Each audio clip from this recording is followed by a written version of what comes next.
Om Swastiastu. Kami dari kelompok 3 akan mempresentasikan hasil kerja kelompok kami, yaitu tentang aspek keuangan. Anggota kelompok kami yaitu terdiri dari 8 orang. Anggota pertama yaitu Dewa Ayu Kadek Hapsari Geofani. Anggota kedua, Desa Anom Kelaci Yuandari. Anggota ketiga, Niputu Juliana Dewi. Anggota keempat, Niloh Moning Kusumasari. Anggota kelima, Niputu Kasari Wijayanti. Anggota keenam, Igusti Ayu Wiwi Cahyani. Anggota ketujuh, Pande Putu Erika. Anggota kedelapan, Niwaya Noni Agustini. Baiklah, untuk lebih jelasnya, mari kita langsung masuk ke materi. Latar belakang dari makalah ini adalah sebuah penelitian yang mendalam terhadap suatu ide bisnis tentang layak atau tidaknya ide tersebut untuk dilaksanakan. Studi kasus kelayaan sangat diperlukan oleh banyak kalangan, khususnya terutama bagi para investor yang selaku pemberaksa bank, selaku pemberi kredit, dan pemerintah yang memberikan fasilitas tata peraturan hukum dan perundang-undangan yang tentunya kepentingan semuanya itu berbeda satu sama lain. Studi kelayakan akan melibatkan banyak tim ahli yang berbeda sesuai dengan bidang atau aspek seperti ekonomi, pengacara, psikolog, akuntan, dan insinyur teknologi dan sebagainya. Adalah aspek keuangan. Keuangan merupakan salah satu fungsi bisnis yang bertujuan untuk membuat keputusan investasi, pendanaan, dan dividen. Aspek keuangan merupakan muara dari semua aspek karena keuangan merupakan implikasi dari sebuah program, proyek yang harus diperhitungkan. Secara keseluruhan, penilaian dalam aspek keuangan meliputi hal-hal seperti: yang pertama, sumber-sumber dana yang akan diperoleh; yang kedua, kebutuhan biaya investasi; yang ketiga, estimasi pendapatan dan biaya investasi selama beberapa periode, termasuk jenis-jenis dan jumlah biaya yang dikeluarkan dalam umur investasi; yang keempat, proyeksi neraca dan laporan laba rugi untuk beberapa periode ke depan; yang kelima, kriteria penilaian investasi; dan yang keenam, rasio keuangan yang digunakan untuk menilai kemampuan perusahaan. Selanjutnya ada sumber-sumber dana. Sumber-sumber dana dilihat dari segi sumber asalnya. Modal dibagi menjadi dua macam, yaitu yang pertama ada modal asing atau modal pinjaman. Modal asing atau modal pinjaman merupakan modal yang diperoleh dari pihak luar perusahaan dan biasanya diperoleh secara pinjaman.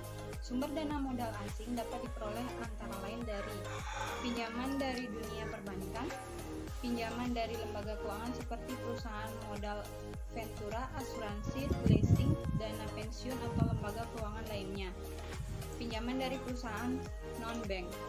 Yang kedua ada modal sendiri.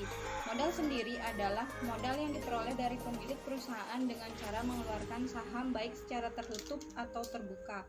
Perolehan dana dari modal sendiri biasanya berasal dari setoran pemegang saham, cadangan laba, atau dari laba yang belum dibagi. Rencana kebutuhan investasi. Rencana kebutuhan investasi bisa diperhitungkan pada awal perencanaan usaha yang meliputi seluruh pengeluaran pembangunan proyek dengan dikelompokkan sebagai berikut. Yang pertama ada biaya pembangunan fisik atau harta tetap.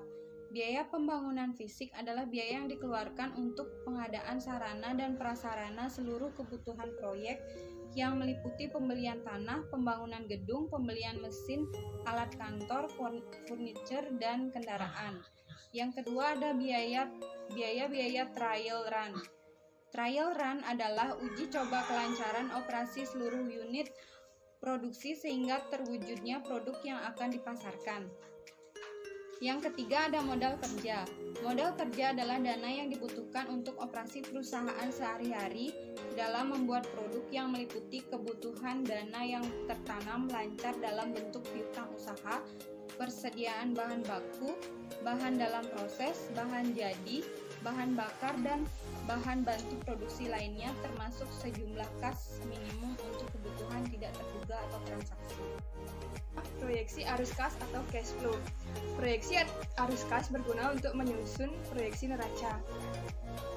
Aliran arus kas terdiri dari yang pertama aliran kas awal atau initial cash flow, merupakan aliran kas yang berkaitan dengan pengeluaran untuk kegiatan investasi, misalnya pembelian tanah, gedung, dan biaya pendahuluan. Yang kedua, aliran kas operasional atau operational cash flow, merupakan aliran kas yang berkaitan dengan operasional proyek, misalnya penjualan, biaya umum, dan administrasi. Yang ketiga, aliran kas akhir atau terminal cash flow, merupakan aliran kas yang berkaitan dengan nilai sisa proyek atau nilai residu, misalnya sisa modal kerja, nilai sisa proyek, yaitu penjualan peralatan proyek. Selanjutnya, pertimbangan dalam menaksir aliran kas terdiri dari 5, yaitu yang pertama menaksir aliran kas dari investasi, yang kedua menghitung biaya modal rata-rata tertimbang, yang terdiri dari mengevaluasi investasi tersebut dengan kriteria investasi seperti payback period, NPN, dan IRR. Selanjutnya mengambil keputusan apakah investasi diterima atau tidak. Selanjutnya kriteria penilaian investasi. Yang pertama, konsep nilai waktu uang. Investasi pada umumnya memerlukan jangka waktu panjang, sehingga perlu dinilai apakah investasi tersebut dapat memberikan kelayakannya. Dan yang kedua, nilai sekarang. Nilai sekarang atau present value menunjukkan besarnya nilai uang pada saat ini untuk nilai tertentu pada masa yang akan datang. Yang ketiga, metode penilaian investasi. Ada beberapa metode yang dapat digunakan untuk menilai suatu investasi, yaitu NPR, IRR, dan PI. Metode net present value adalah metode untuk menghitung selisih antara nilai sekarang investasi dan nilai sekarang penerimaan kas bersih atau operasional ataupun terminal aliran kas pada masa yang akan datang yang bernilai positif. Selanjutnya, metode internal rate of return. Metode ini menghitung tingkat bunga yang menyamakan nilai sekarang investasi dengan nilai sekarang penerimaan kas bersih pada masa-masa yang akan datang. Selanjutnya, metode profitability index. Metode ini menghitung perbandingan antara nilai sekarang penerimaan kas bersih pada masa yang akan datang dan nilai sekarang investasi. Selanjutnya, yang keempat, menilai proyek dengan metode NPV. Pemilihan aktiva, penggantian aktiva, dan pengaruh inflasi. Selanjutnya ada rasio-rasio keuangan. Adapun pihak yang berkepentingan terhadap laporan keuangan perusahaan sebagai berikut. Yang pertama ada kreditur. Pihak menyandang dana atau kreditur dalam lembaga keuangan sangat berkepentingan terhadap usaha yang akan dibiayainya. Bank atau lembaga keuangan lainnya tidak mau menderita kerugian seperti kredit macet, sehingga bank perlu mempelajari prospek usaha yang akan datang. Yang kedua ada pemegang saham. Bagi pemegang saham yang sekaligus merupakan pemilik bank, keberkepentingan terhadap laporan keuangan bank adalah untuk melihat kemajuan bank dipimpin oleh manajemen dalam suatu periode. Yang ketiga ada pemerintah. Bagi pemerintah, laporan keuangan digunakan untuk menilai kejujuran perusahaan dalam melaporkan aktivitasnya. Yang keempat ada manajemen. Laporan keuangan bagi pihak manajemen adalah untuk menilai kinerja manajemen perusahaan dalam mencapai target-target yang telah ditetapkan. Yang kelima ada karyawan. Bagi karyawan, dengan adanya laporan keuangan juga mengetahui kondisi keuangan perusahaan yang sebenarnya. Selanjutnya ada jenis-jenis laporan keuangan. Yang pertama, neraca. Neraca merupakan laporan yang menunjukkan posisi keuangan perusahaan pada tanggal tertentu. Posisi keuangan dimaksudkan dalam posisi aktiva dan pasifa, atau kewajiban dan ekuitas di suatu perusahaan. Yang kedua ada laporan laba rugi. Laporan laba rugi merupakan laporan keuangan yang menggambarkan hasil usaha dalam suatu periode tertentu. Yang ketiga ada laporan arus kas. Laporan arus kas merupakan laporan yang menunjukkan semua aspek yang berkaitan dengan kegiatan perusahaan. baik yang berpengaruh langsung ataupun tidak langsung terhadap kas. Yang terakhir ada laporan perubahan modal, merupakan laporan yang berisi catatan terjadi perubahan modal di suatu perusahaan. Proyeksi neraca dan laporan laba rugi. Di samping membuat cash flow, perusahaan juga diminta untuk membuat proyeksi laporan keuangan untuk beberapa periode. Biasanya seumur proyek. Proyeksi laporan keuangan yang dibuat adalah neraca dan laporan laba rugi. Pengukuran dengan rasio keuangan. Agar laporan keuangan yang disajikan dapat diartikan dari angka-angka yang ada di laporan keuangan, maka perlu dianalisis. Alat analisis yang dapat digunakan adalah rasio-rasio keuangan. Rasio keuangan merupakan suatu cara yang membuat perbandingan data keuangan perusahaan sehingga menjadi berarti. Rasio keuangan menjadi dasar untuk menjawab beberapa pertanyaan penting mengenai keadaan keuangan suatu perusahaan. Pada dasarnya, angka-angka rasio dapat dikelompokkan menjadi dua golongan, yaitu sebagai berikut. Yang pertama, berdasarkan sumber data yang digunakan.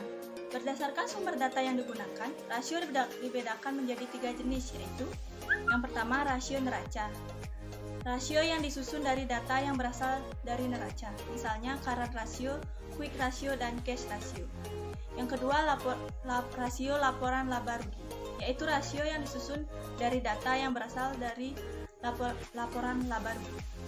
Yang ketiga, rasio antar laporan keuangan, yaitu rasio yang disusun dari data yang berasal dari neraca dan laporan laba rugi. Yang kedua, berdasarkan tujuan analisis, yaitu untuk mengevaluasi keadaan ekonomi suatu perusahaan. Analisis rasio tersebut dibedakan menjadi beberapa bagian sebagai berikut. Yang pertama, analisis rasio likuiditas. Analisis rasio likuiditas mengukur kemampuan perusahaan dalam memenuhi kewajiban jangka pendek. Rasio ini penting karena kegagalan dalam membayar kewajiban dapat menyebabkan kebangkrutan perusahaan. Selanjutnya, untuk menilai likuiditas perusahaan menggunakan rasio sebagai berikut. Yang pertama itu current ratio adalah perbandingan antara jumlah aktiva lancar dan utang lancar. Current ratio menunjukkan tingkat keamanan kreditur jangka pendek atau kemampuan perusahaan untuk membayar utang-utang tersebut. Current ratio yaitu aktiva lancar dibagi dengan utang lancar dikali 100%. Dan untuk selanjutnya ada quick ratio adalah perbandingan antara aktiva lancar, persediaan, dan utang lancar.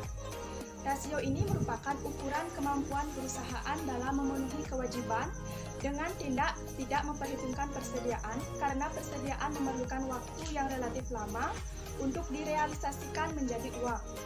Kas, walaupun kenyataannya persediaan lebih likuid daripada piutang.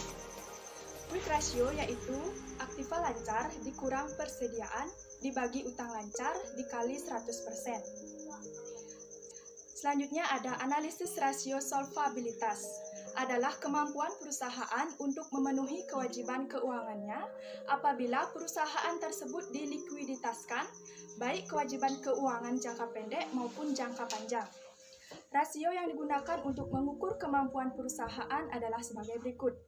Yang pertama ada debt to quality ratio.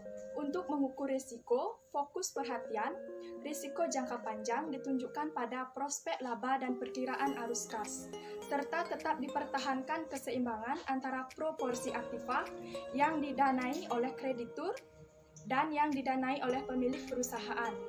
Untuk menghitungnya yaitu total utang dibagi modal sendiri dikali 100%. Untuk selanjutnya ada debt to total asset ratio adalah perbandingan antara total utang atau utang lancar dan utang jangka panjang dan total aktiva. Rasio ini menunjukkan bagian keseluruhan aktiva yang dibelanjai oleh utang. Untuk rumusnya yaitu total utang dibagi total aktiva dikali 100%. Selanjutnya adalah analisis rasio rentabilitas adalah kemampuan perusahaan untuk menghasilkan laba perusahaan selama periode tertentu. Yang pertama yaitu net rate of return on investment adalah mengukur tingkat kembalian investasi yang telah dilakukan oleh perusahaan baik dengan menggunakan total aktiva yang dimiliki perusahaan maupun dengan dana yang berasal dari pemilik modal.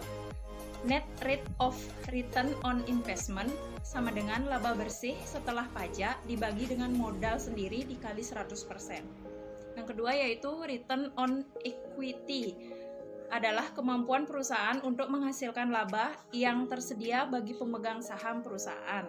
Return on equity sama dengan total bersih setelah pajak dibagi dengan modal sendiri dikali 100%.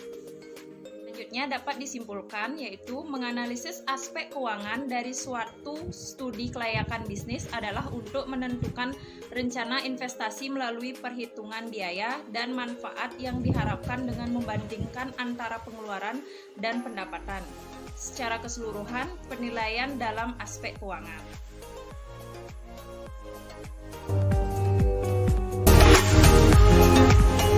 Sekian pemaparan materi dari kelompok kami. Kami tutup dengan parama Santi. Om Santi Santi Santi Om.